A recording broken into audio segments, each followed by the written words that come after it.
कभी आपने सोचा है कि इंसान अपने कर्मों से कैसे भाग सकता है? क्या वाकई हम अपनी किस्मत बदल सकते हैं? क्या हम अपने कर्मों का फल टाल सकते हैं? या सब कुछ पहले से लिखा हुआ होता है? आज मैं आपको ऐसी कहानी सुनाने जा रहा हूं जो आपको सोचने पर मजबूर कर देगी। एक ऐसी सच्ची लगने वाली कथा जिसमें एक ज्ञानी पंडित, एक रहस्यमयी व्यक्ति धर्मराज और एक ऐसी भविष्यवाणी है जो किसी भी इंसान की रूह तक हिला दे। ये कहानी न सिर्फ आपके दिल को छुएगी बल्कि आपके विश्वास को भी हिला देगी, क्योंकि इसमें कर्म, नियति, मृत्यु और सत्य चारों का मिलन है। तो बने रहिए इस वीडियो के अंत तक, क्योंकि अंत में जब सत्य सामने आएगा तो शायद आपके भीतर का मैं भी बदल जाएगा। बहुत समय पहले एक छोटे से गांव में एक ज्ञानी पंडित रहा करता था। गांव के लोग उसे धर्मगुरु मानते थे, क्योंकि उसके पास हर प्रश्न का उत्तर होता था। उसका स्वभाव शांत, विचार गहरे और जीवन सरल था। वह दिन रात लोगों को यह सिखाता कि जैसा कर्म वैसा फल। लोग उसकी बातों पर विश्वास करते थे, पर भीतर भीतर पंडित के मन में हमेशा एक प्रश्न उठता, क्या सच में हर कर्म का फल तुरंत मिलता है, या कुछ कर्म ऐसे भी होते हैं जिनका परिणाम छिपा होता है?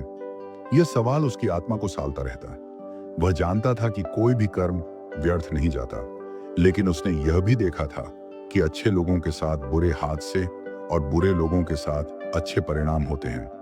वह सोचता, क्या यह भगवान की लीला है या किसी अदृश्य शक्ति का खेल? एक दिन सुबह सुबह पंडित अपने आंगन में बैठा पूजा कर रहा था। तभी एक वृद्ध व्यक्ति लंगड़ाता हुआ उसके पास आया। उसके कपड़े साधारण थे, चेहरे पर रहस्यमय मुस्कान और आंखों में एक अजीब सी चमक थी। पंडित ने जैसे ही ऊपर देखा, उसके होठों से निकला, अरे धर्मराज, तुम? ये वही मित्र था जो बचपन में पंडित के साथ पढ़ा था।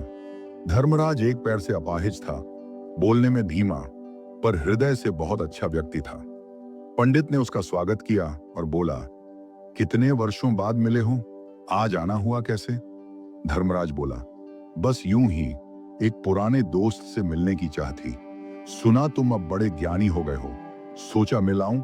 पंडित हंस पड़ा, बोला, ज्ञानी तो भगवान है भाई, हम तो बस उनका नाम जपते हैं। बातों बातों में पंडित ने कहा कि वह अगले गांव जा रहा है, किसी धार्मिक कार्य के लिए। धर्मराज ने कहा, तो फिर मैं भी तुम्हारे साथ चलता हूं। दोनों यात्रा पर निकल पड़े।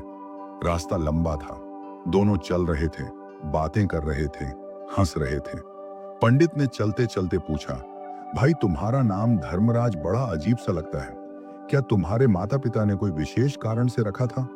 धर्मराज मुस्कुरा दिया, हो सकता है, नाम ही तो पहचान बनाता है। उसकी मुस्कान में कुछ ऐसा था जो पंडित के भीतर कहीं असहज सा कर गया, लेकिन उसने ध्यान नहीं दिया। कुछ देर बाद दोनों एक छोटे गांव के दरवाजे पर पहुंचे। धर्मराज ने कहा, तुम आगे चलो, मुझे यहां थोड़ा काम है, मैं थोड़ी देर में मिलता हूं। पंडित ने सिर हिलाया और आगे निकल गया। थोड़ी ही देर में गांव में कोहराम मच गया। एक सांड ने एक आदमी को अपनी सींगों से फाड़ डाला था। लोग चिल्ला रहे थे, हाय राम, हाय देव।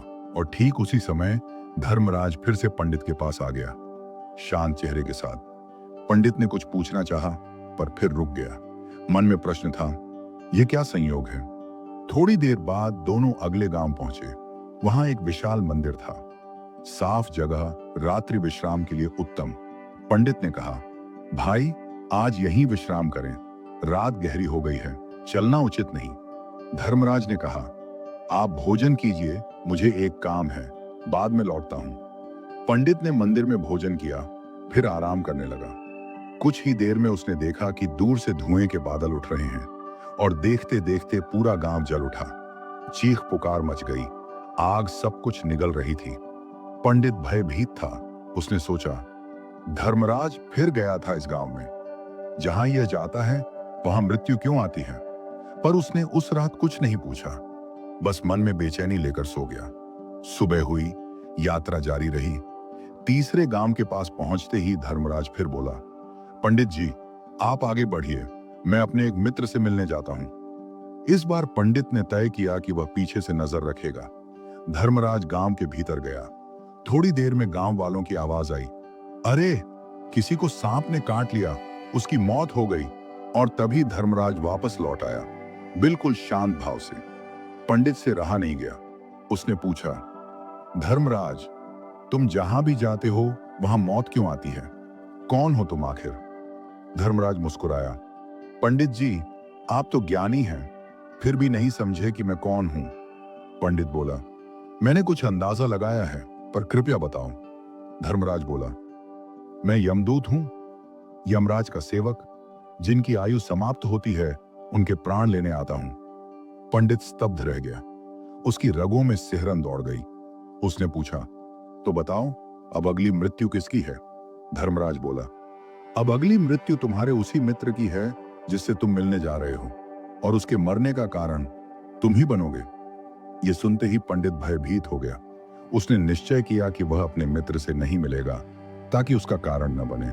लेकिन धर्मराज ने कहा, तुम चाहे जाओ या न जाओ, मृत्यु निश्चित है।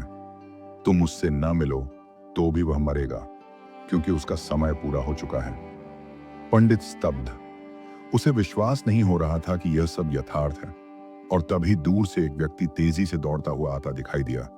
वह वही मित्र था जो गूंगा और लंगड़ा था। वह पंडित को देखकर बहुत प्रसन्न हुआ, कुछ बोलने की कोशिश की, पर अगले ही क्षण जमीन पर गिर पड़ा और प्राण त्याग दिए। धर्मराज बोला, देखो पंडित जी, उसने तुम्हें देखा, तुम्हें पाने की कोशिश की, पर उसके शरीर की सीमा टूट गई। उसका दिल उसका साथ न दे सका, इसलिए मृत्यु आई, और इस प्रकार वह मरा तो तुम्हारे कारण ही। पंडित की आंखों से आंसू बह निकले। उसने कहा, अब मैं मानता हूं तुम वही यमदूत हो। पंडित ने थोड़ी देर बाद साहस जुटाकर पूछा, अब मुझे बताओ, मेरी मृत्यु कब होगी? धर्मराज बोला, पंडित जी, यह जानना किसी मनुष्य के लिए उचित नहीं, पर तुम ज्ञानी हो इसलिए बता देता हूं। आज से ठीक 6 महीने बाद तुम्हारी मृत्यु दूसरे राज्य में फांसी लगने से होगी, और अचरज यह कि तुम स्वयं ही हंसते हंसते उस फांसी को स्वीकार करोगे। पंडित के पांव तले जमीन खिसक गई। वह बोला, मैं फांसी क्यों लगवाऊंगा? मैं तो साधु पंडित हूं। धर्मराज बस मुस्कुराया। नियति का विधान कोई नहीं टाल सकता, और गायब हो गया। पंडित ने अगले ही दिन अपने राज्य के राजा को यह पूरा प्रसंग बताया। राजा बुद्धिमान था। उसने कहा, यदि तुम्हारी मृत्यु दूसरे राज्य में होनी है तो तुम वहां जाओ ही मत। तुम मेरी सुरक्षा में रहो। 6 महीने बीत जाएंगे। राजा ने आदेश दिया कि पंडित की देखभाल की जाए, उसे महल में रहने की सुविधा मिले। पंडित को कहीं जाने की आवश्यकता नहीं थी। 6 महीने धीरे धीरे बीतते गए। दिन आया, मृत्यु का दिन। पंडित डरा हुआ था, पर भीतर कहीं सोचता था कि अब तो मैंने दूसरे राज्य में कदम नहीं रखा तो मृत्यु कैसे आएगी। वह जल्दी सो गया ताकि रात बीत जाए, पर उसे नींद में चलने की बीमारी थी जिसका उसे खुद भी पता नहीं था।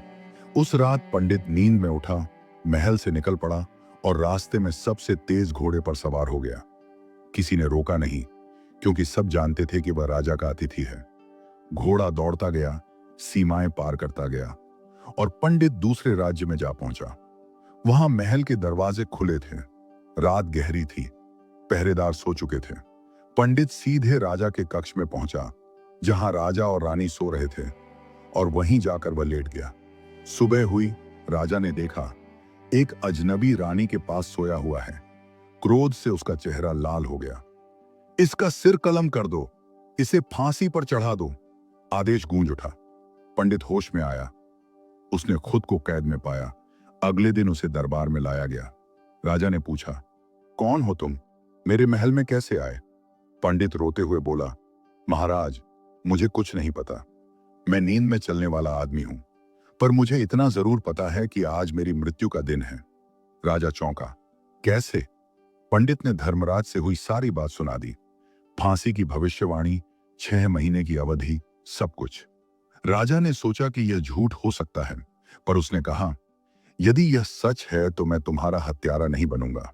उसने दूसरे राज्य के राजा को संदेश भेजा, और शाम तक जवाब मिला कि हाँ, पंडित हमारे राज्य का अतिथि था, 6 महीने से महल में था। अब राजा के सामने दुविधा थी। अगर फांसी नहीं देता तो उसका वचन टूटेगा, और अगर देता है तो निर्दोष मर जाएगा। मंत्रियों ने कहा, महाराज, कच्चे सूत के धागे से फांसी दीजिए, वचन भी पूरा रहेगा और पंडित की जान भी बच जाएगी। राजा ने सहमति दी। फांसी का मंच तैयार हुआ। लोग इकट्ठा हुए। पंडित शांत था।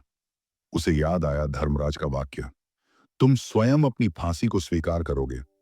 वह मुस्कुराया और बोला, हे प्रभु, जो होगा वही होगा।